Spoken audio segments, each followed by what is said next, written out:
There is design in the world.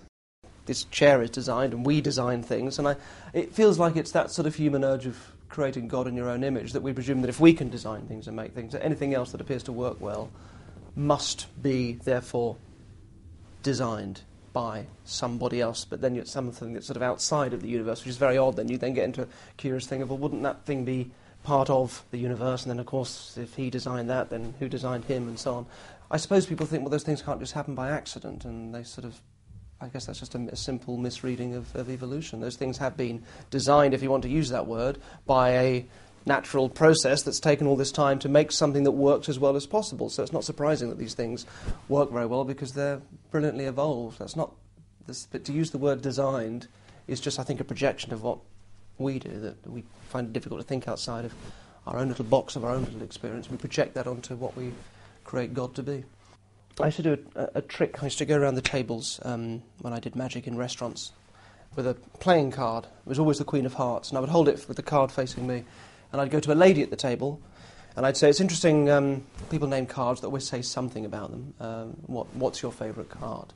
And there's a slight psychological push for a lady to say Queen of Hearts there. And if she said Queen of Hearts, I'd turn it round. It's certainly much better than 1 in 52 chance, probably about 1 in 4, 1 in 5. I'd turn it round. And she had a miracle, and if she didn't say it, I hadn't flagged up this card was important, so I'd put it away, I'd bring out a deck of cards and do a trick with whatever card she said.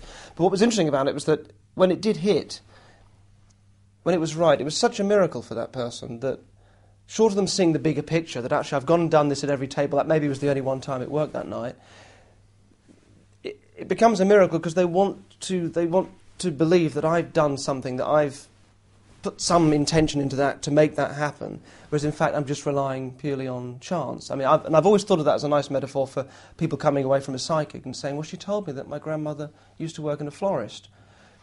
And then you go, well, how do you explain that? And you think, well, you can't explain it, but maybe if you step back, maybe she says that to any number of people. Maybe, short of knowing, getting the bigger picture, your own personal experience can be so misleading. And I think in a similar way, there is a tendency, an urge for magicians to sort of take credit for the coincidences and randomness sometimes, or chance events. I'm really interested in this pattern of reasoning where people want to attribute design to objects in the natural world, like fruit or... Funny you mention fruit. A, because I have a banana here, and B, because there's a video on YouTube, and to me it brilliantly encapsulates what's sort of wrong about the design argument. It's happened to everyone here. You got a couple of guys claiming that the banana proves that God exists because it's so perfectly designed for us to hold. So we have these phalanges here of our fingers that fit perfectly around the facets of the banana. There you go. Now that can't happen by accident. It's got a rubbery grip, so we're not going to drop it. It won't slip from our hands. And there's a lovely moment, I can't remember exactly how it says it, but it's something like, and in the same way that soda cans have a ring pull, in the same way, God has given us this on the top, and it doesn't spurt everywhere, it doesn't spurt in your face. Yeah, that's really interesting, because David Hume, the 18th century philosopher, has a brilliant analysis of that style of reasoning that moves from apparent design in the universe to the conclusion there must have been a designer. And Hume goes through all these sort of moves, showing, I think, as a conclusion, that if you proportion the belief to the available evidence, the most you could possibly say is, and he was writing in the 18th century prior to Darwin, the most that you could possibly say is there is some designer.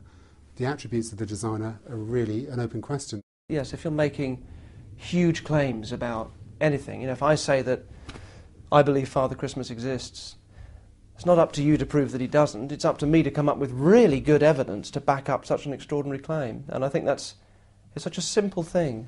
And the fact that was, written around that Enlightenment time, and it seems so relevant nowadays. And people go, well, you can't prove God doesn't exist. Well, there is that flip side, because, well, no, you can't prove absolutely that God doesn't exist, but surely there's enough evidence on which to live a life that it's highly unlikely that God exists. And just as it's highly unlikely that this room is about to spontaneously combust. Certainly quite noisy.